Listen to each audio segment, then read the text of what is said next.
अमरावती शहरातील कांतानगर परिसरात शासकीय अधिकाऱ्यांची वसाहत आहे। त्याच वसाहतीला लागून न्यायाधीशांचे शासकीय बंगले आहेत।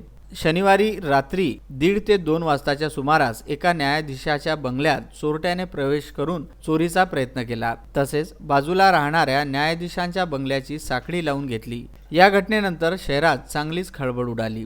कांतानगर परिसरात शासकीय बंगल्यात राहणाऱ्या एका प्रथम वर्ग न्यायदंडाधिकारी यांच्या बंगल्यात चोरटा आतमध्ये गेला। त्याने न्यायाधीश झोपले असलेल्या कक्षाची बाहेरून साखळी लावली। न्यायाधीशांना चोरटे घरात शिरल्याचा संशय आल्यामुळे त्यांनी कोण आहे असा आवाज दिला। त्यावेळी चोरटे बंगल्यातून बाहेर पडले। दरम्यान त्यांनी तात्काळ शेजारी राहणाऱ्या न्यायाधीशांना फोन लावून सर्व प्रकार सांगितला। त्यानंतर पोलीस नियंत्रण कक्षाला फोनद्वारे माहिती दिली। गाडगेनगर पोलीस तसेच रात्र गस्तीवर असलेल्या CR मोबाईल व्हॅनला माहिती मिळाली। त्यानंतर गाडगेनगर पोलीस आणि अन्य पोलिसांचा ताफा घटनास्थळी पोहोचला। त्यावरून गाडगेनगर पोलिसांनी अज्ञात चोरट्याविरुद्ध चोरीचा प्रयत्न केल्याप्रकरणी गुन्हा नोंदवून पुढील तपास सुरू केला आहे। Bureau report, Vidarbha news.